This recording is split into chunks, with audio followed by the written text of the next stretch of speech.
Hello students, welcome to equilibrium science hub. आपण बघत होतो क्लास 10 चा सायन्स आणि त्यामध्ये आपण स्टार्ट केलं होतं periodic classification of elements. Periodic classification of elements ची थेरी कंप्लीट केल्यानंतर आता आपण बघणार आहे त्याची एक्सरसाइज. सो एक्सरसाइज मधला फर्स्ट क्वेश्चन बघा. क्वेश्चन असेल rearrange the column 2 and 3 so as to match with column 1. आपल्याला कॉलम 1 मॅच करायचा आहे कॉलम 2 आणि कॉलम 3 सोबत. कॉलम 2 मध्ये दिसत असतील तुम्हाला काही प्रॉपर्टीज, तसंच कॉलम 3 मध्ये दिसत असेल तुम्हाला सायंटिस्टचे नेम्स. आता बघा कॉलम 1 सोबत कॉलम 2 and 3 आपल्याला रिअरेंज करायचा आहे. बघा आता कॉलम 1 मध्ये गिव्हन असेल तुम्हाला ट्रायड्स. आता ट्रायड्स दिलं होतं आपल्याला डोबेरॅनर. आपण म्हणतो डोबेरॅनर ट्रायड्स मीन्स ज्या सायंटिस्टने ट्रायड्स डिस्कवर केलं तर त्याचं नाव होतं डोबेरॅनर. आणि ट्रायड्सची प्रॉपर्टी काय असेल तर average of first and third element. First आणि थर्ड एलिमेंटचा जो ऍटॉमिक मास असेल तो अप्रॉक्सिमेटली सिमिलर होता to the mass of second element. Means first आणि थर्ड एलिमेंटचा जो मीन असेल किंवा ऍव्हरेज असेल तो सिमिलर असेल सेकंड एलिमेंटला. सो बघा आता ऑप्शन नंबर सी जर बघितलं तर average of first and third atomic mass means first आणि थर्डचा ॲटॉमिक मास हा ऍव्हरेज असेल सेकंड एलिमेंटचा. आणि हे सांगितलं होतं ट्रायड्स मध्ये जे की होतं डोबेरॅनर ट्रायड्स. सो हे सोबत मॅच होईल सी. आणि सी सोबत बघा आता सी सोबत असेल डोबेरॅनर ट्रायड्स. मीन ट्रायड्स कोण सांगितलं होतं आपल्याला डोबेरॅनरने. सो यासोबत असेल 5. तर या प्रकारे तुम्ही याला रिअरेंज करू शकता. बघा 1 चा आन्सर असेल सी आणि सी चा आन्सर असेल 5. सो या प्रकारे तुम्ही सिमिलरली अरेंज करून लिहू शकता. आपण डायरेक्टली एरो करून लिहू, तुम्ही रिअरेंज करून लिहायचं. त्यानंतर बघा ऑक्टेव्ज. ऑक्टेव्ज मध्ये बघा आता ऑक्टेव्ज दिलं होतं आपल्याला न्यूलँड्सनी. जे ऑक्टेव्सची प्रॉपर्टी होती किंवा ऑक्टेव्ज अकॉर्डिंग टू जेव्हा पिरियडिक क्लासिफिकेशन ऑफ एलिमेंट्स केलं गेलं, फर्स्ट केलं डोबेरॅनरनी, सेकंड केलं होतं न्यूलँड्सनी. न्यूलँड्स ऑक्टेव्ज. आणि न्यूलँड्स ऑक्टेव्सची काय प्रॉपर्टी असेल तर every 8th element has similar properties to that of the first element. Means first element आणि 8th एलिमेंटची प्रॉपर्टीज होती सिमिलर. तेच आपल्याला इथे रिअरेंज करावं लागेल. बघा आता ऑक्टेव्ज. ऑक्टेव्ज असेल first element to the 8th element. बघा आता प्रॉपर्टीज ऑफ 8th एलिमेंट बघू शकता तुम्ही इकडे 2 चा असेल डी सोबत. बघा properties of 8th element similar to that of the first element. ऑक्टेव्हचं काय म्हणणं होतं प्रॉपर्टी ऑफ 8th एलिमेंटची प्रॉपर्टी सिमिलर असेल फर्स्टला. आणि बघा आता आन्सर असेल न्यूलँड्स मीन्स आला 3. बघू शकता तुम्ही या प्रकारे तुम्ही रिअरेंज करू शकता. ऑक्टेव्ज नंतर तुम्ही लिहायचा properties of 8th element similar to first element आणि त्यानंतर लिहायचं न्यूलँड्स. तुम्ही एरो करून अरेंज करायची नाही. त्यानंतर आपल्याला बघायचा ॲटॉमिक नंबर. आता ॲटॉमिक नंबर काय होतं तर ॲटॉमिक नंबर असेल आपला ॲटॉमिक नंबर आपण बघितला आहे. ॲटॉमिक नंबर असेल positive charge on the nucleus. Nucleus मध्ये जितके नंबर ऑफ प्रोटॉन्स प्रेझेंट असतील तो असेल त्याचा atomic number. So atomic number असेल positive charge on the nucleus. आणि अकॉर्डिंग टू ॲटॉमिक नंबर जेव्हा पिरियडिक टेबल अरेंज केला त्यावेळेस तो अरेंज केला होता हेनरी मोस्लेनी. सो फर्स्ट असा सायंटिस्ट होता ज्यांनी according to atomic numbers arrange केला आणि ॲटॉमिक नंबरला डिस्कवर केलं. सो तो असेल atomic number which is positive charge on the nucleus. बघू शकता तुम्ही सेकंड असेल ई. त्यानंतर बघा atomic number positive charge on the nucleus आणि अरेंज केलं होतं. बघू शकता तुम्ही अरेंज केलं होतं हेनरी मोस्लेनी. सो ईच असेल बघून घ्या आता ईच असेल 6. बघू शकता तुम्ही. So atomic number positive charge on the nucleus and Henry Moseley असं तुम्ही एक लाईन मध्ये लिहू शकता रिअरेंज करून. आता बघा नेक्स्ट आहे पिरियड्स. पिरियड्स बघा आता पिरियड्स मुळे काय होईल तर पिरियड्स मुळे होईल मॉलिक्युलर फॉर्म्युलामध्ये चेंज. जसा पिरियड चेंज होत जाईल तसा मॉलिक्युलर फॉर्म्युला चेंज होत जाईल. So sequential change in molecular formula हे असेल पिरियड्ससाठी. बघा sequential change in molecular formula हे असेल पिरियड्ससाठी. आणि आपल्याला बघा पिरियड्स बद्दल सांगितलं होतं सर्वात सुरुवातीला मेंडेलिव्हनी. बघू शकता तुम्ही सर्वात सुरुवातीला जर पिरियड्स नुसार कोणी अरेंज केलं असेल पिरियडिक टेबल तर तो होता मेंडेलिव्स. मेंडेलिव्स पिरियडिक टेबल मध्ये अकॉर्डिंग टू अरेंज केले होते पिरियड्स. जो first time groups and periods नुसार जर कोणी अरेंज केलं असेल तर होतं मेंडेलिव्स. सो बघा पिरियड्स असेल sequential change in molecular formula आणि अरेंज केला असेल मेंडेलिव्सनी. त्यानंतर आता बघू शकता तुम्ही रिमेनिंग आहे न्यूक्लियस. आता न्यूक्लियस बद्दल कोणी सांगितलं होतं पहिले आपण एक काम करू सगळे तुम्ही हे बघून घ्या. त्यानंतर आपण बघू न्यूक्लियस अँड इलेक्ट्रॉन्स. ड्रॉ करून घ्या व्यवस्थित लिहून घ्या. त्यानंतर आपण बघू न्यूक्लियस अँड इलेक्ट्रॉन्स.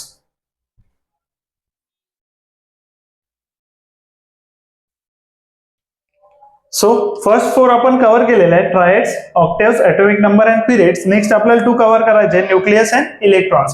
सो आता आपण कव्हर करू न्यूक्लियस अँड इलेक्ट्रॉन्स. तुम्ही रिअरेंज करत लिहत जायचं. बघा आता न्यूक्लियस असेल बघा कॉन्सन्ट्रेटेड मास. न्यूक्लियसचं काय असेल तर बघा concentrated mass and positive charge. जो न्यूक्लियस होता त्यामध्ये प्रेझेंट होता पॉझिटिव्ह चार्ज आणि त्यानंतर जे पूर्ण ॲटमचं मास असेल ते प्रेझेंट असेल ऍट द न्यूक्लियस. सो न्यूक्लियसचा आन्सर असेल कॉन्सन्ट्रेटेड मास. बघा न्यूक्लियसचा आन्सर असेल concentrated mass and positive charge. त्यानंतर बघा न्यूक्लियसचा आन्सर असेल concentrated mass and positive charge. आणि हे सांगितलं होतं आपल्याला रुदरफोर्डने की जे ॲटमचं मास आहे फुल्ली कॉन्सन्ट्रेटेड आहे आपल्या न्यूक्लियसमध्ये. So nucleus concentrated mass and positive charge. Nucleus positively charge असेल आणि पूर्ण ॲटमचा मास आहे न्यूक्लियसमध्ये कॉन्सन्ट्रेटेड असेल आणि हे सांगितलं होतं रुदरफोर्डने. त्यानंतर बघा इलेक्ट्रॉन्स बघा निगेटिव्हली चार्ज पार्टिकल असतील हे आपल्याला माहित आहे आणि पॉझिटिव्ह चार्ज पेक्षा निगेटिव्ह चार्ज लाइटर असतो. सो बघून घ्या इलेक्ट्रॉन्स असतील lightest and negatively charge particle. Light असेलच त्यासोबत असतील निगेटिव्हली चार्ज पार्टिकल आणि हे आपल्याला सांगितलं होतं थॉम्सन्सने. सो या प्रकारे तुम्ही रिअरेंज करून लिहू शकता. बघा न्यूक्लियस असेल concentrated mass and positive charge सांगितलं होतं रुदरफोर्डने. त्यानंतर असेल इलेक्ट्रॉन्स असेल lightest and negatively charge particle आणि सांगितलं होतं आपल्याला थॉम्सन्सने. या प्रकारे तुम्ही रिअरेंज करून कॉलम 2 and 3 कॉलम 1 सोबत रिअरेंज करून लिहू शकता. बघून घ्या.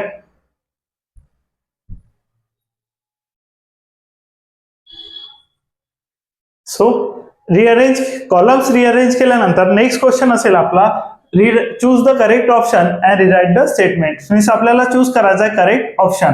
आता बघा क्वेश्चन बघा काय असेल, the number of electrons in the outermost shell of alkali metals is.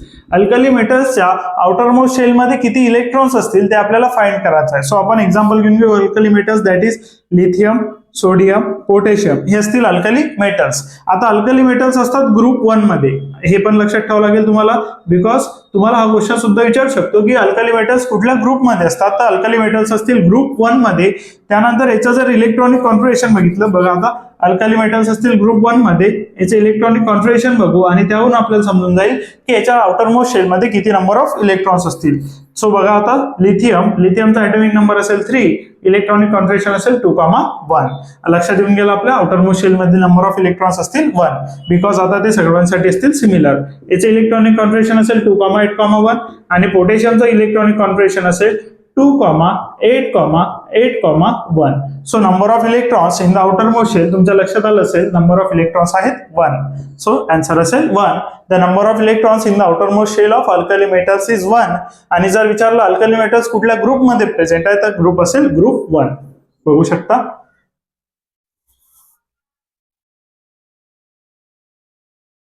So next बघा नेक्स्ट क्वेश्चन असेल alkaline earth metals have valency 2. आता बघा अल्कलाइन अर्थ मेटल्स घेऊन आहे आणि आपल्याला घेऊन आहे valency 2. This means that their position in modern periodic table is in. आपल्याला सांगायचं आहे modern periodic table alkaline earth मेटल्सची position काय असेल. फर्स्ट आपल्याला लक्षात घ्यायचं आहे की ग्रुप 1 असेल अल्कली मेटल्स. बघा फर्स्ट आपल्याला लक्षात घ्यायचं आहे की ग्रुप 1 असेल आपल्याला अल्कली मेटल्स जे आपण आताच बघितलं. ग्रुप 1 अल्कली मेटल्स बघून घ्या ग्रुप 1 अल्कली मेटल्स. त्यानंतर बघायचं आपल्याला ग्रुप 2 असेल बघा ग्रुप 2 अल्कलाइन अर्थ मेटल्स. बघा ग्रुप 2 असेल अल्कलाइन अर्थ मेटल्स. यावरून आपल्याला पोझिशन तर कळून गेली. अल्कलाइन अर्थ मेटल्सची पोझिशन काय असेल तर असेल ग्रुप 2. बघून घ्या अल्कलाइन अर्थ मेटल्सची पोझिशन काय असेल तर ग्रुप 2 असेल अल्कलाइन अर्थ मेटल्सची पोझिशन. त्यानंतर यांनी कन्फ्यूज केलं आपल्याला व्हॅलेन्सी 2 देऊन. बरोबर आता पहा व्हॅलेन्सी 2 देऊन कन्फ्यूज कसं करेल तर ग्रुप 16 पहा. ग्रुप 16 चे जर एलिमेंट्स बघितले तर ग्रुप 16 चा एलिमेंट असेल ऑक्सिजन, त्यानंतर असेल सल्फर, त्यानंतर सेलेनियम, टेल्युरियम अँड पोलोनियम. आता ऑक्सिजनचं इलेक्ट्रॉनिक कॉन्फिगरेशन जर बघितलं तर याचा ॲटॉमिक नंबर असेल 8 आणि इलेक्ट्रॉनिक कॉन्फिगरेशन असेल 2,6. आता हा सुद्धा 2 इलेक्ट्रॉन्स गेन करतो आणि याची सुद्धा व्हॅलेन्सी असेल 2. बघा हा 2 इलेक्ट्रॉन्स गेन करेल आणि याची सुद्धा व्हॅलेन्सी असेल 2 आणि व्हॅलेन्सी 2 असेल तर बघा आपण कन्फ्यूज होऊ शकतो की ग्रुप 16 असेल की ग्रुप 2 असेल बिकॉज हे एलिमेंट आहे ग्रुप 16 चे आणि व्हॅलेन्सी 2 म्हणून आपल्याला कन्फ्यूज करू शकतात की ग्रुप 16 आन्सर असेल की ग्रुप 2 आन्सर असेल. बट आपल्याला लक्ष घ्यायचं आहे अल्कलाइन अर्थ मेटल्स वरती आणि मेटल्स हे असतात left side of the periodic table. आता लेफ्ट साइडला असेल मेटल्स सो त्यानंतर अल्कलाइन अर्थ मेटल्स असतील ग्रुप 2 मध्ये आणि लेफ्ट साइडला असेल ग्रुप 1 ग्रुप 2, तेच राईट साइडला असेल ग्रुप 15 16 17 and 18. सो आपल्याला लक्षात द्यायचं अल्कलाइन अर्थ मेटल्स विचारला तर group 2 is the correct answer. आणि पिरियड 2 तर येणार नाही बिकॉज पूर्ण एक रेंज येईल. बघा एक रेंज येईल पूर्ण, त्यामध्ये एलिमेंट्स येतील बघा शकता तुम्ही, बेरिलियम, मॅग्नेशियम, त्यानंतर येईल कॅल्शियम, त्यानंतर येईल स्ट्रॉन्टियम, त्यानंतर येईल बेरियम, त्यानंतर येईल रेडियम. आता पूर्णच्या पूर्ण एलिमेंट्स हे एका ग्रुप पिरियड मध्ये बसणार नाही, हे बसतील व्हर्टिकली कॉलम मध्ये आणि व्हर्टिकल कॉलम मध्ये बसतील तर आन्सर असेल ग्रुप. सो आन्सर असेल ग्रुप 2. ब्लॉक सुद्धा येणार नाही, डी ब्लॉक मध्ये असतात ट्रान्झिशन एलिमेंट्स. सो बघू शकता तुम्ही डी ब्लॉक मध्ये ट्रान्झिशन एलिमेंट्स असतील, ग्रुप 2 मध्ये असतील अल्कलाइन अर्थ मेटल्स. ग्रुप 16 मध्ये बघून घ्या, ग्रुप 16 मध्ये सुद्धा येणार नाही. सो आन्सर असेल ग्रुप 2. बघून घ्या.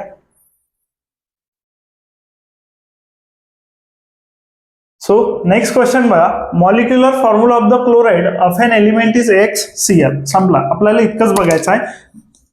Molecular formula of the chloride of an element X is XCl. This compound is solid having high melting point. Which of the following element be present in the same group as X? आपल्याला सांगायचं आहे X कोण असेल या 4 options पैकी. So आपला जे क्वेश्चनचा answer आहे ते इतक्याहून आपल्याला मिळून जाईल, बाकी सगळं आपल्याला वाचायची सुद्धा गरज पडणार नाही बिकॉज XCl फॉर्म झालाय कंपाऊंड. आता XCl कंपाऊंड फॉर्म झालाय बघा, जेव्हा XCl फॉर्म झाला असेल Cl बघा Cl यूज झालेला आहे 1. आता Cl यूज झालेला आहे 1 आणि याची व्हॅलेन्सी असेल 1. सो Cl सोबत जो यूज होईल त्याची सुद्धा व्हॅलेन्सी असेल 1. आणि बघा यामध्ये फर्स्ट ऑप्शन असेल Na असेल 2,8,1 आणि 2,8,1 असेल तर हा 1 इलेक्ट्रॉन लॉस करेल आणि Cl 1 इलेक्ट्रॉन गेन करेल तेव्हा फॉर्म करेल NaCl. आपण हे बघितलंय बिकॉज NaCl जेव्हा आयनिक कंपाऊंड बघितलं तेव्हा बघितलं आपण NaCl, Na 1 इलेक्ट्रॉन लॉस करेल आणि तो 1 इलेक्ट्रॉन मिळेल Cl ला आणि फॉर्म होईल NaCl. आपलं ऑप्शन करेक्ट असेल Na. त्यानंतर आपण बाकी ऑप्शन सुद्धा बघू शकतो. बघा आता Mg जेव्हा फॉर्म करेल सो Mg चं बघा 2,8,2 2,8,2 आहे.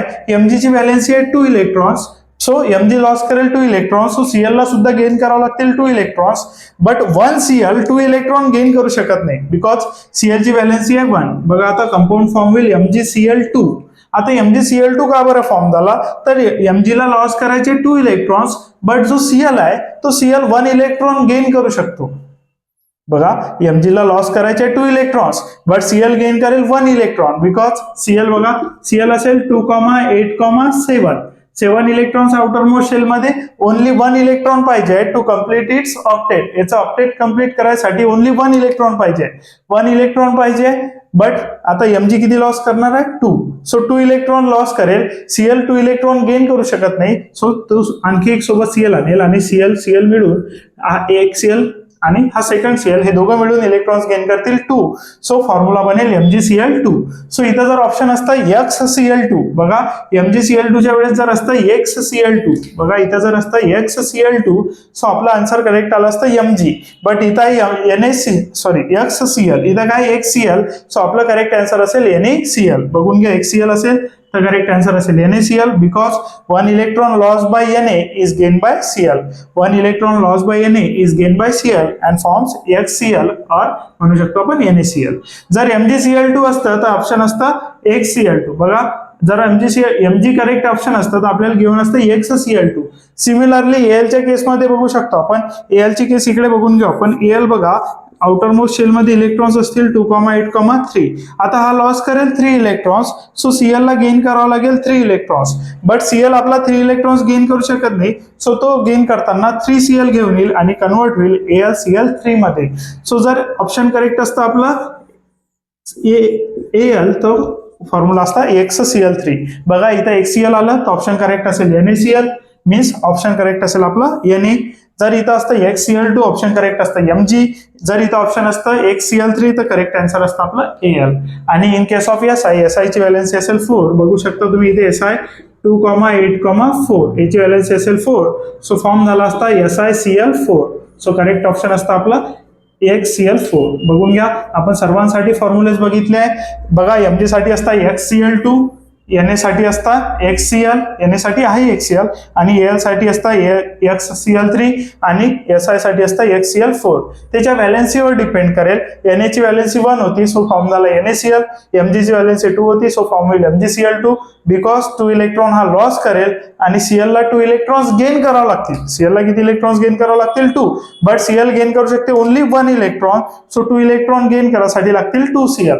सिमिलर इथं आहे बघा, हा लॉस करेल 3 इलेक्ट्रॉन्स, बट Cl गेन करू शकते only 1 electron, so 3 electron gain करासाठी लागतील 3 Cl. सो फॉर्म्युला बनेल AlCl3. Mg च्या वेळेस बनेल MgCl2, Na च्या वेळेस बनेल NaCl आणि Si च्या वेळेस बनेल SiCl4. आणि असतील याच्यानुसार फॉर्म्युलेज, आणि आपला करेक्ट आन्सर असेल Na. बघून घ्या.